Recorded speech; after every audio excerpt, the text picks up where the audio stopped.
This is an issue that has become very near and dear to my heart. The existence of, or I should say the plight of contract growers has become of central focus for the work of SRAP, thanks to Craig Watts, who is on our team. Craig is a former contract chicken grower for poultry giant Purdue. He made headlines when he teamed up with Compassion in World Farming USA to expose animal issues rampant throughout the company's operations. His story was featured in the New York Times and on Tonight with John Oliver, among many other places.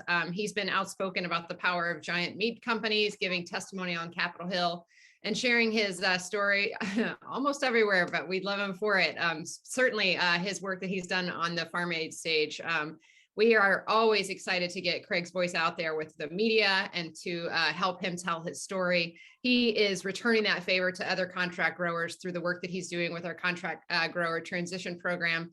He's a rock star on our team. He's always very Zen-like, even though there's so much stress in this work that we do. And I look up to him for that and try to learn from him every day. So I just want to, it's a pleasure for me to be able to introduce Craig and the rest of the panel that he'll be speaking with today. So Craig, you can take it over.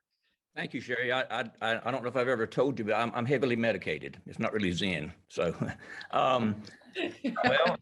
they said, we're going to put you right behind Dr. Wilson. They said, yeah, just go right after him. And so I'm glad I've got the panelists I've got on, because we really do have a strong panel. But I've heard Dr. Wilson more than one time, and every time I hear him, my thoughts just start racing. So I'm going to take my 5 minutes and just kind of ramble here a little bit. But so far we've heard about individuals who experienced retaliation or harassment when they spoke out against the industry. We heard about the community leaders just turning a blind eye to things such as biogas or citing these facilities. And, when I was in business school, we had to read this thing called The Wealth of Nations by a guy named Adam Smith. And he was the father of modern economics and the guy who coined the term the invisible hand, but he talked a lot about corporate consolidation. And that's what we're fighting here. He said that corporate consolidation, monopolies or monopsonies, it would eventually lead to political influences. And then right behind that would come corruption. And that's kind of what we're seeing now, especially in industrial animal stuff, and particularly poultry, which I'm more focused on with the lawsuits. They got one lawsuit now that's price fixing for consumers, one that's worker suppression wages, and then there's another one where they were fixing the price they were paying farmers. They were working in this cartellish environment, and you can do that when you own the market. Cory Booker, just love him. I just listened to that video, and he was talking about, we can't go back, and that's my drive is we cannot go back. And so we're going to talk a little bit about that Farm System Reform Act. We're not going to steal the thunder of the policy panel, but I think it's just really the most important thing probably out there on the radar right now. And because the silver lining to COVID, if there is one, and it is, and I'm not saying that it's been a good thing, but it has shown the fragility of our food system and how we really need a reboot. They can make the argument that it's efficient, but they can't make the argument that's efficient without subsidies. And they certainly can't make the argument that it's resilient. The shorter the food chain line, the better we'll be able to serve our communities. So this shift from traditional diversified farms to this industrial models, particularly we're talking about industrial animal agriculture here, is basically left the farmers kind of out high and dry. They're dictated everything they do, how they raise the animals, how many animals they raise. They're often, the last one to find out anything. They're responsible for handling the waste and the dead animals and things like that. And so this monopolization of our food system arguably has made cheap food, but has come at external costs. And we've heard a lot prior to this panel.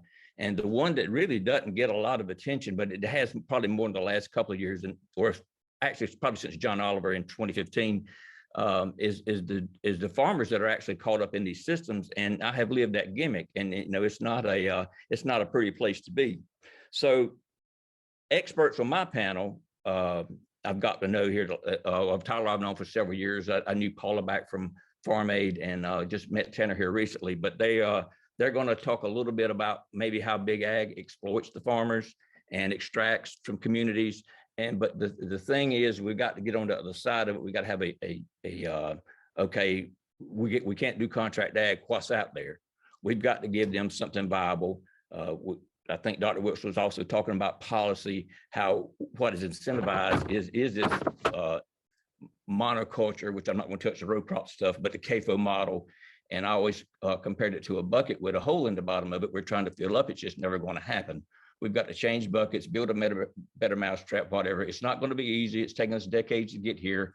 But I think the public really is waking up and is going to start demanding better. And we do have to have some support from our government, because really they're the only entity that's big enough to fight these ag behemoths. So that being said, I'm going to introduce our panel just very quickly, and then I'm going to go back to them, and I'm going to let them tell a little bit about what they do and how they got here, and I'll ask them a question to follow up with. But Tyler Whitley is the director, and correct me if I'm wrong here, Tyler, director of the Transfarmation. I don't know exactly the title of it. I'm sorry. I'm the director of the Transformation Project at Mercy for Animals. Thanks, Greg. It's a pleasure to be here, and really great to see so many familiar, friendly SRAP faces. I appreciate it. So good to see you all. Thank you. Tyler and I go way back. We've been working together for years. He's kind of been on the front line. He and I have burned a lot of shoe leather in DC and burned up a lot of phone calls and things of that nature. So he's become an expert in these matters, and it's been really cool working with him. Secondly is Paula Boles, who I actually met through Jennifer Fahey, who worked as the communications director for Farm Aid. Paula is, if you look on Farm Aid's website, she's actually one of the Farm Aid heroes. She was a contract farmer with Tyson, if I remember correctly, and got out of it and has converted her houses into something different. And then the third is Tanner. And Tanner, I apologize if I get your last name wrong. Is it Faaborg?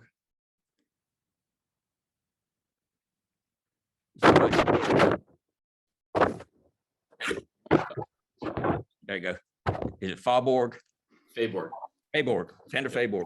And Tanner is transferring his industrial operation into something a little more on lines with his priorities. And just I've only talked to him a couple of times, and what I have found out is he is so much aligned with like SRAP's principles. It was like this is just amazing. So and it takes a lot to buck this system. Talking about the community members who are being harassed. I mean, you're going to be belittled.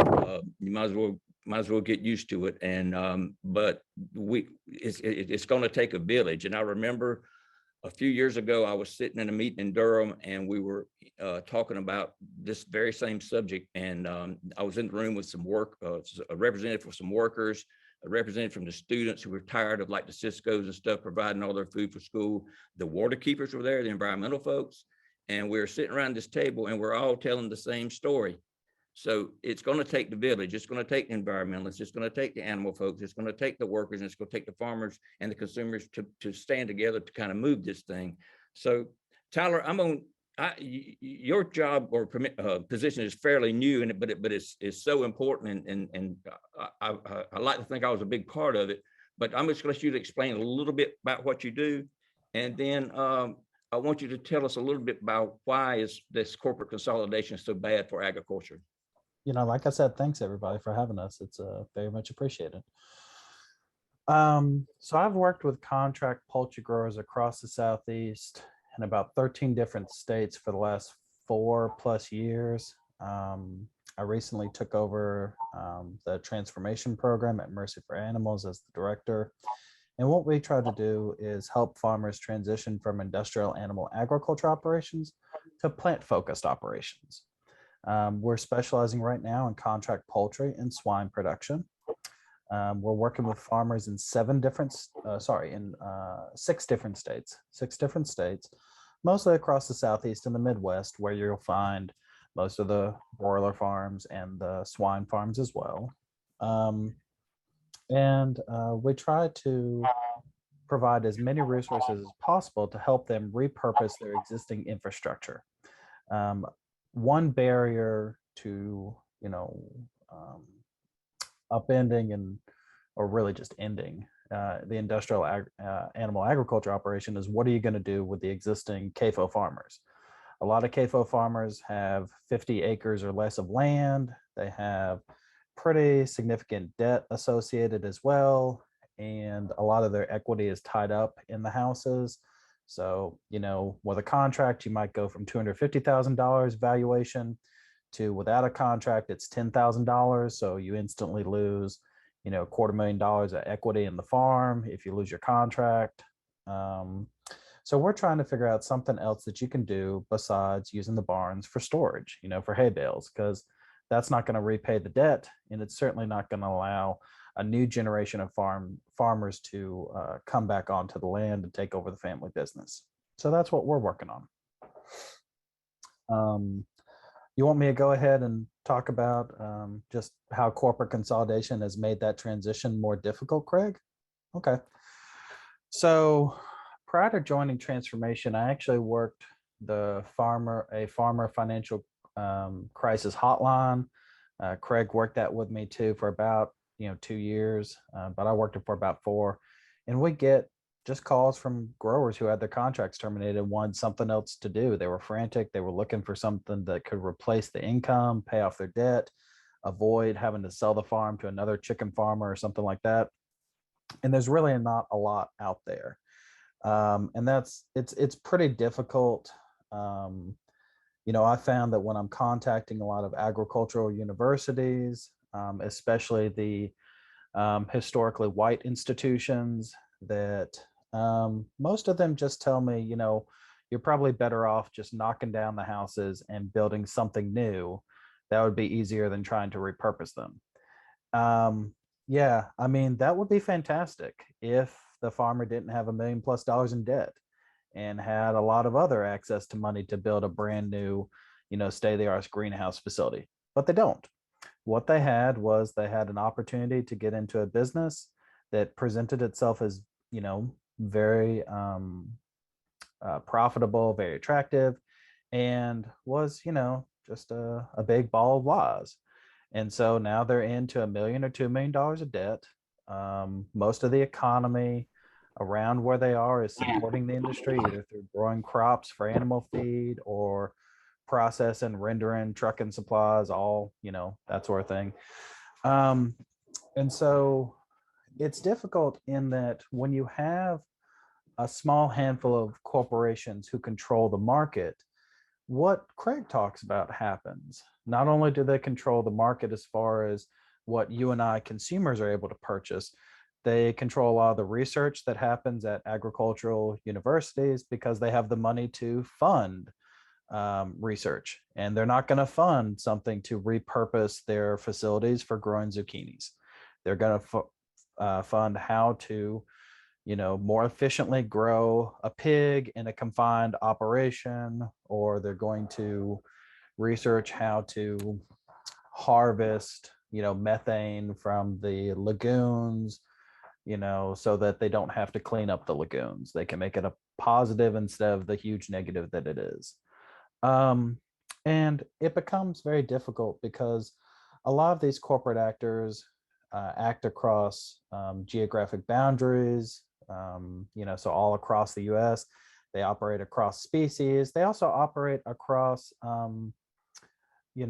country lines too. So take, I forget what it's called now, but NAFTA, a lot of the companies, they're able to discuss with the Canadian, the US, and the Mexican government what works best for them. And that very rarely is what's best for the individual farmer, their neighbors, or the community members. And so, when you have something like that, just think of it analogous to your own individual small business. If you wanted to start a small hardware store that's independent, not associated with another chain, it would be very difficult for you to do so and be price competitive with a Lowe's, a Home Depot, an Ace, or a Walmart. They have a lot more purchasing power. They have a lot more market control as a result of their purchasing power. And so a lot of people just end up going and working for Walmart instead. The difference is that these facilities tie farmers to the debt, and they really tie the community to this industry and make it very difficult to break away from that. So I know that's pretty high level, And I apologize for not getting into more specifics, but I wanted to conserve time. And I appreciate all of y'all being here today. So thank you very much. You're doing really great work by showing up. Oh, thank you. And then also this consolidation, it gives these companies the upper hands on the farmers with these restrictive contracts that are basically just contracts of adhesion. I think it's what the lawyers call them, and they're take it or leave it, and they can be changed at any time for any reason. So, the farmers used to be a powerful group years ago, but now it's agribusiness. If we go to DC and I walk in with my overalls on, and a guy walks in with a $2,000 suit on, he's probably going to get a little further along than I am, but that's the world we live in, and that's the world we have to change. So, Yeah. I'm gonna go to you, and I want to kind of pick your brain from two ends. Number one, being that you are inside the industrial ag model, what is your view of CAFOs? I mean, why would you transition out of that? And then what are you doing on your farm exactly? Well, thanks, Greg. Thanks for allowing me to be here today. Appreciate the opportunity. So yeah, my name's Tanner Faaborg. I live in Des Moines, Iowa, and I guess I was introduced to CAFOs a long time ago when I was, I think, 8 years old. We lived on a farm. I had two brothers, two sisters, and my parents always just wanted to get some land, have a little farm operation, kind of diverse farm. But a large pork producer came and gave us the opportunity to build two big hog barns with 1,100 head each, and with us paying nothing down. So zero down payment, no risk. All we have to do is work for about 10 years with almost no pay, and then we'll really be making the money. So my parents at the time thought, well, yeah, this sounds like a pretty good deal. So back then there wasn't too many hog barns or CAFOs around, so they didn't really, didn't think of the environmental impact or anything else. They said, well, the money could be good, let's do it. But like you all have been saying, you really get tied into that contract. So when the 10 years comes up, then all of a sudden the contract kind of changes, and you don't have leverage to really make any of the changes. So you're kind of beholden to that contract. So that was 30 years ago. So we've been doing this 30 years. My parents mostly, I help out some, but my parents kind of run that. And they make less now than 20 years ago. They made more money 20 years ago than now. And then anytime, the workers are treated terribly too. So anytime there's a problem or an issue and it's raised, or we've voiced concern about anything, it comes down to just threats. It comes down to, you don't like it, leave it. We'll find somebody else tomorrow. So it's another thing. It's just demoralizing when you kind of hear that and you're treated that way. You put in a lot of work, a lot of time and effort, 30 years, and then, if you voice any concern at all, it's just nobody cares, and they just threaten to end your contract. And that's always changing. And then you have to reinvest money. So it's this constant thing where you say, okay, it looks like, they change the contract and you have to reinvest some money into the barns. Well, and then, a few more years, you'll pay that off and then you'll be fine. But, it's always something else. It's always something else. So they get you stuck in this thinking, well, we just get through this, then we'll be making some more money. We'll be doing good. But it's always something. And then like Tyler said, so, 30 years have gone by, and we want to do something else. But what do you do and how do you do it? The barns are paid off. But on my parents' perspective, that's kind of their retirement fund. So, they got, maybe $300,000 worth of those value in those barns. It's on the property. They don't want to sell it and still have hogs. So what do you do? So I started looking into what could we do? How could we transition out? Maybe 5 years ago or so, and it was a struggle. I was just by myself, just researching what could I do. Usually when you do something else, you want to see what are people doing in the community? What are other farmers doing?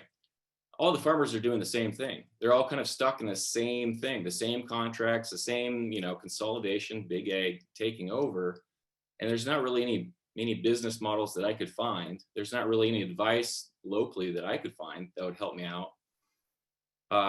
And then I found Transfarmation. So Transfarmation, Tyler, his team have been great. I mean, really, to be honest, I was just about to give up. And then they gave me some ideas. They gave me a lot of resources, because it just helps to have, even if it's just somebody to talk through the issues, talk through the opportunities, the possibilities. It's really, really helped. It's not so overwhelming to do this. So we looked at some different models, and what do we have going for us? I installed a big ground mount solar system on the farm that powers the whole farm about 6 years ago. So we have, free electricity, it's free well water, so we got that going. So mushrooms made a lot of sense. Mushrooms on one barn, and then I'd like some diversity just in case that, something doesn't work out there. So we're looking at mushroom facility in one barn, and then a hydroponic vegetable operation in the other. And the big thing about that is, well, how do you do it? How do you do the retrofit? How do you find the funding? And how do you find the market? I mean, where am I going to sell this produce? And that's what a lot of farmers talk about too. If they're going to, maybe they know how to do something because they have that farming knowledge. They know how to grow things. They know how to take care of livestock. But if it's something different, how are they going to sell it? How are they going to market this if they don't know where the market is? So they've been a big help in that as well. Just looking at how could we find wholesalers for that? So yeah, I'm excited to get going. It's very early on in this transition, but it's looking pretty promising. I am very excited to keep going with it, and hopefully within a year time or so, it's the dream becomes a reality. And then the idea too is, I want to do something different for me and for our family farm, but also I just want to create that model that other people can replicate. So it's kind of with the solar operation. That was another thing, I really wanted to do that. I got into sustainability work. And so we did that. And then right when we did that, all these farmers that maybe before they thought, they didn't see the point of solar, and well, they could actually come see it from somebody they know. So we had people all the time just stopping by our farm just to look at it. Then they started asking questions.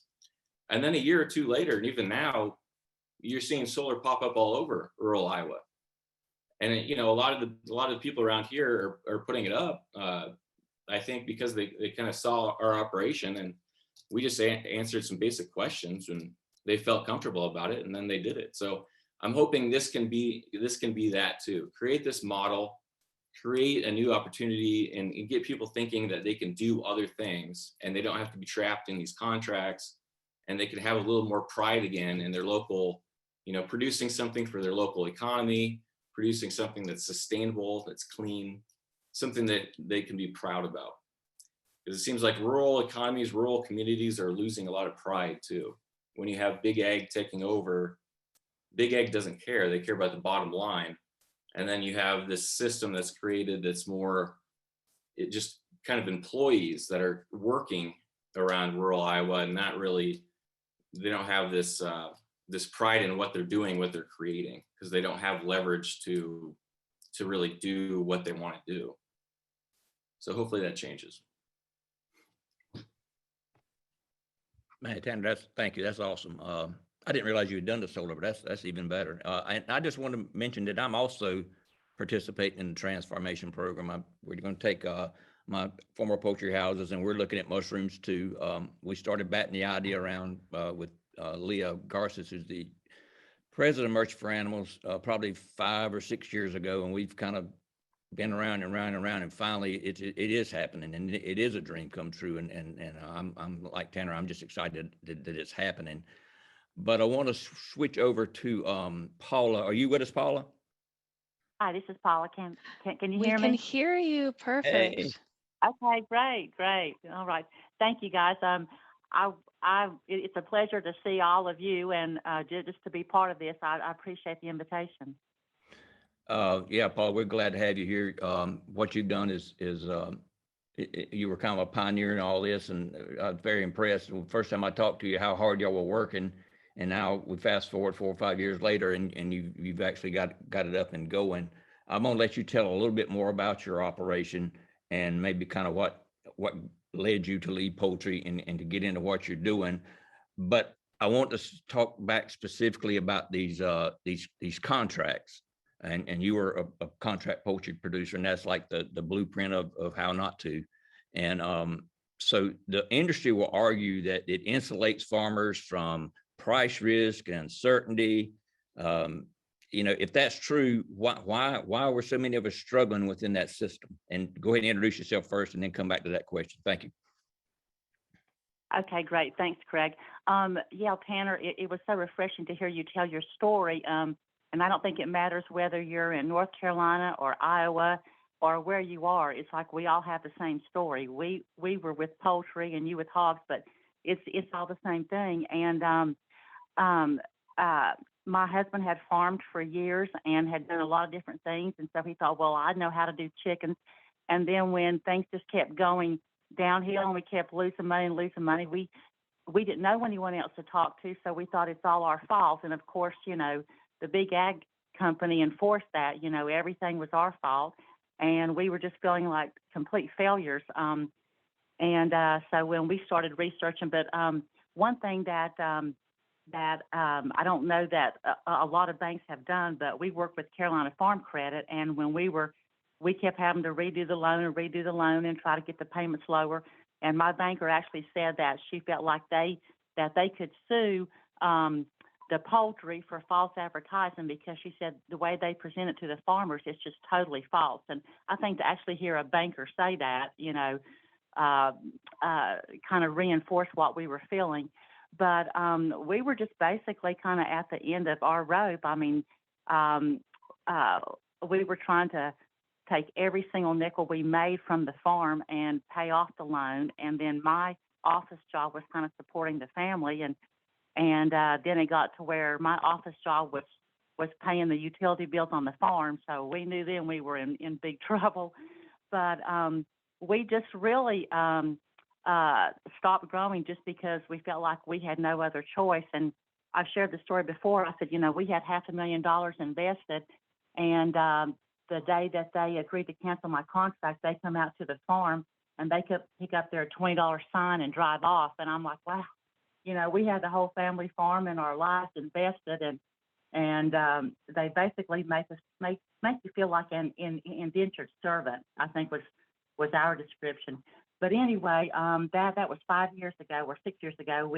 We left them in May of 2015, and we've grown a number of things. We've tried some things right, a lot of things wrong, but we're still doing that. And one thing that I'm actually getting ready to do now, our litter shed, which I don't know if hog farmers have a litter shed, but that's a huge thing. I mean, you could park a couple combines in it. And we're actually going to turn that into a venue, like a picnic shelter. I don't really want to get into a wedding venue, but I'm thinking about kind of promoting it, as a company picnic, family barbecue, birthday party, that sort of thing. Because it seems like agritourism is becoming a really big thing. So I would encourage anyone that if you have a farm that people can access, and, used to you thought you had to have fancy, decorations and all that sort of things on the farm, but people are coming out with just because of the land itself, And so I would encourage anybody that if you've got some land that is attractive to you, then there's a chance that people in your community feel the same way. So we're actually looking at doing some other things like that with just the litter shed, and I think that's going to be good. One thing that's been really good for me is I've turned part of one of the houses into a greenhouse growing flowers, and that's a huge thing. And I'm building my customer base, and I can't compete with Lowe's or Home Depot either, but I have found that people that are my repeat customers like coming out and seeing my flowers. They feel like they're better quality because I care about what I'm doing. I'm not just slinging them on the shelf, So I think one of the main reasons that we're becoming successful is just because people that come out to the farm know we care, you know, and I mean, you can talk to any farmer and see their passion. And I think that's one thing that sells.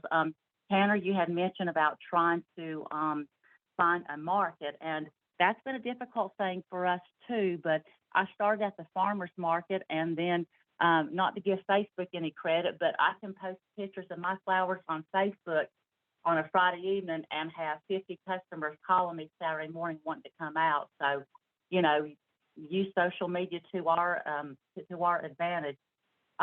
We're also I got my hemp license, and we're trying to figure that. And thanks to Tyler and the pictures on Transfarmation, I see how people are.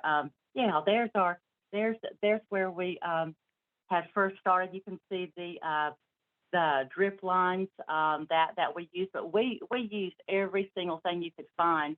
And as far as construction materials, if you're thinking about taking the roof off of your building, tin is worth about probably 5 times what it was when you built those houses.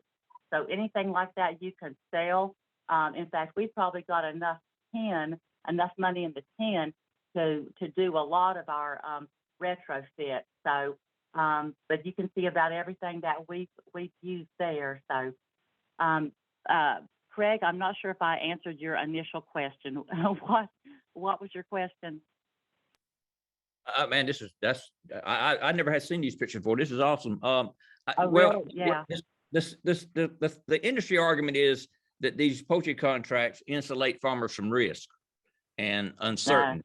Yeah. And I just wondering, why do people struggle in the system if that is true?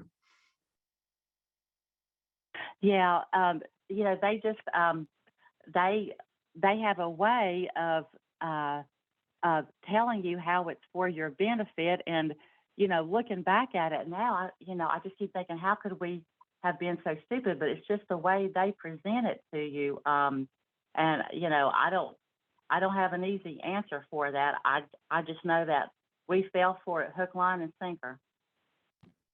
Well, you're right, and I fell for it hook, line, and sinker too. There is no easy answer, but I'll quote Eric Hedrick at the competition workshop in Washington, D.C. His phrase was, "The company lied," and that's where they get you. And there's just no way to sugarcoat it. But I thought that was neat that you had used your poultry waters for drip lines for irrigation. That's pretty cool, and that's probably the best use of a litter shed I've ever heard of. Yeah. I always thought it's odd to spend $50,000 to store crap under. I know. Well, and like for the greenhouse, the flowers you see, I just had a couple truckloads of dirt dumped under the litter shed, and I thought, you know, that's a pretty expensive barn just to be storing dirt, you know. Yeah. And so yeah, that's what I'm going to try to do. So. Paula, thank you. That's great. Tyler, I want to come back to you, since you and I have been around the block a time or two. And like Greg, I I said, do just want to interrupt because I'm getting a message that perhaps we should go to the Q&A from the audience, just so that they have some time. We have a couple questions in, and then if we get through those questions, then we can circle back with more questions from you. So the first question I have, which may have been answered in chat, I wasn't sure, so I'll say it, and Tyler, you can let me know if it's already been answered in chat, but I got a question from Jenny that said, Tyler, could you please give a little bit more detail about how farmers are tied to the debt, as you said? Yeah, I think I tried to answer that in the chat, but ballpark is like, you got to borrow about $250,000 to build one poultry house. And that's ballpark. It's more now because of COVID and supply chain logistics. And you have to put up collateral. Most poultry companies want you to build 4 to 8 houses. So you're looking at $1 to $2 million in debt. And the bank will take the most collateral they can get. So they'll put, they'll collateralize your farm, often your personal home, your farm equipment, everything like that. So if you default on that loan, you're more or less out as a farmer. You do have the option to sell your farm, uproot your entire life, your family's life, leave your family land. And from the bank and the company's perspective, that's just fine. Great. The next question I have in is a long one. It's from Sandra, and they say the nexus is with downstream waters and algae. Connecting rural and urban areas downstream is a challenge because the distance is 70 to 100 miles. We are connecting with upstream farmers who oppose the CAFOs on the issues of debt, etc. We are finding the integrators are very involved with buying properties where they are and then putting CAFOs on the land.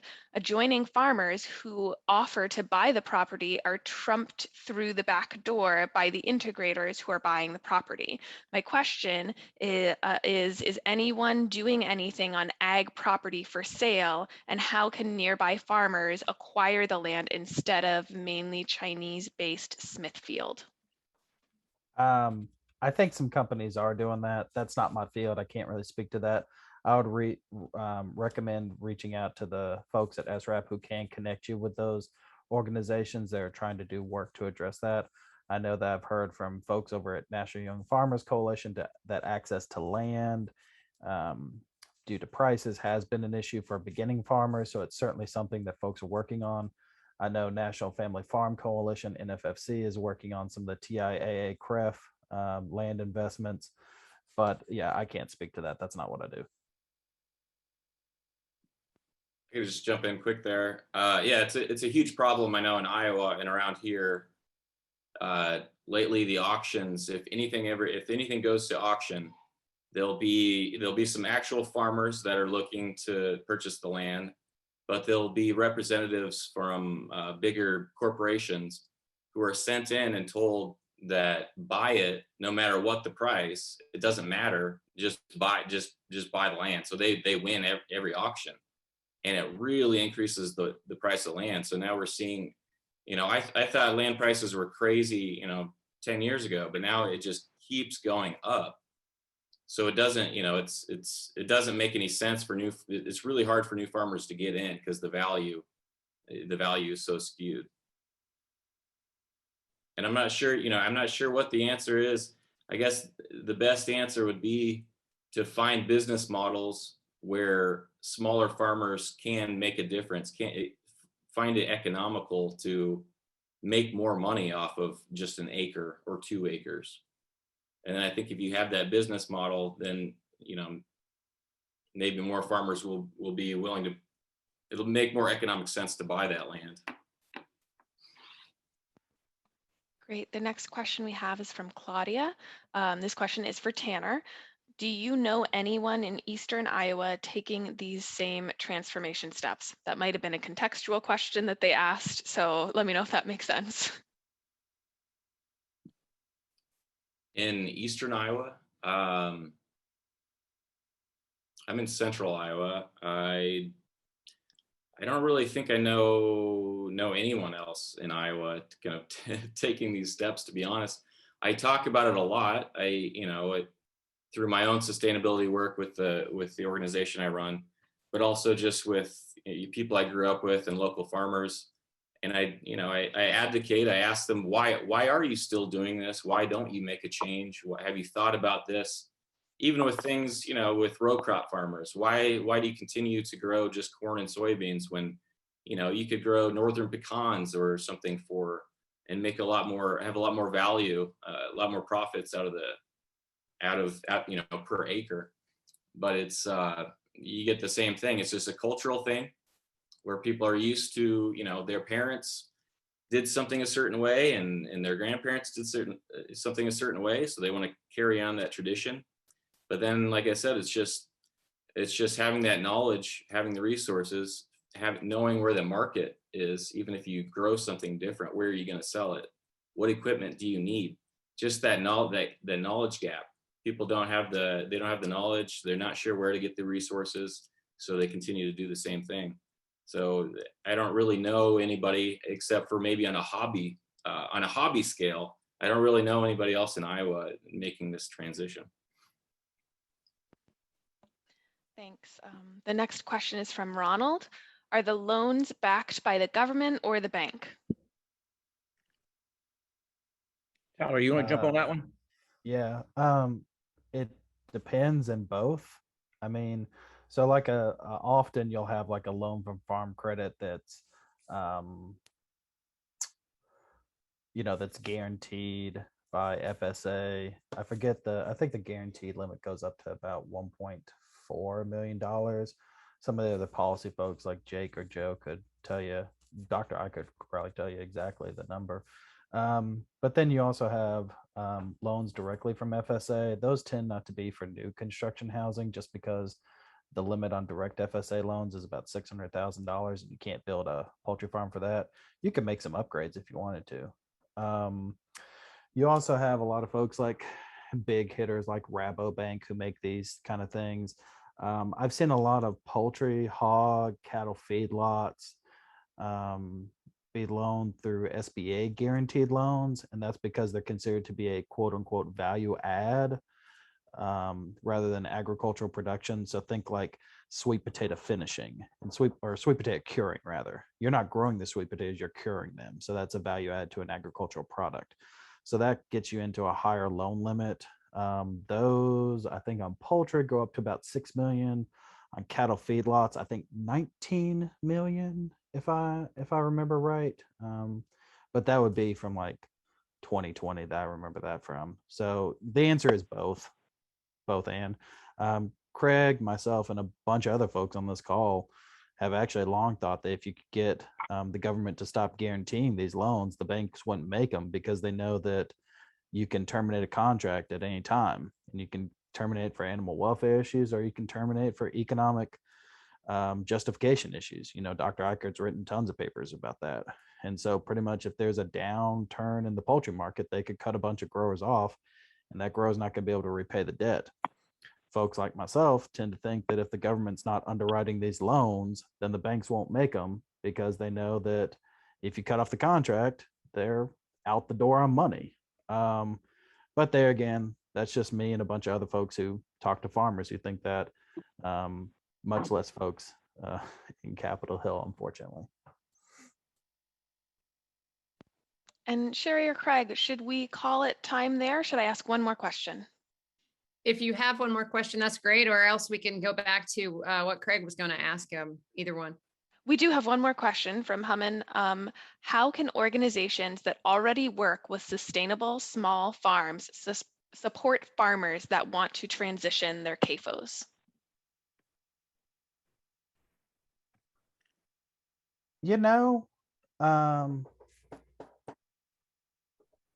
Is it all right if I answer that question, y'all? Yeah. Mm-hmm. Okay. So this is something that folks haven't asked me before, but I've been thinking a lot about lately. And the honest truth is, you could work with animal welfare organizations. I myself used to work at a sustainable ag organization. And 8 months ago, I took a job at Mercy for Animals, one of the world's largest animal protection, quote unquote, vegan groups.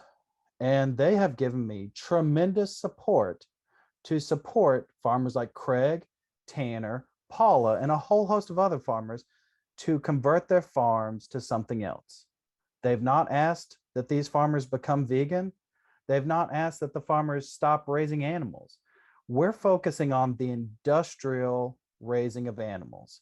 If you want to raise 50 head of Black Angus cattle on a rotational grazing system that's, high animal welfare certified, fine, do it. We're focusing on the 150,000 chickens that come through every 6 weeks. That's what we're focused on. And you know what? A lot of other organizations out there, HSUS, environmental organizations like Food and Water Watch that's on this call, they do really good work. And you know what? They get a really bad reputation in ag sectors. And I think that farmers need, and people in farm communities, to your point, need to have a hard look in the mirror and decide, do you want to work with someone you like and go bankrupt, or do you want to keep farming? And that's my answer. Yeah, let me jump in here just a second, Tyler. That's correct. And I want to go back to what we talked about before. It takes everyone. Maria Payan opened my eyes to the environmental issues. I already knew the farmer issues. Leah Garces opened my eyes to the animal welfare issues. There's just nothing positive about this system at all. So You know, I'll kind of echo what Tyler says. There's a lot of great groups out here doing good work, and you know, go to our website, and my email address is on there. Contact me directly, and we'll talk about it, and I'll connect you with you know, some of the folks that we work with.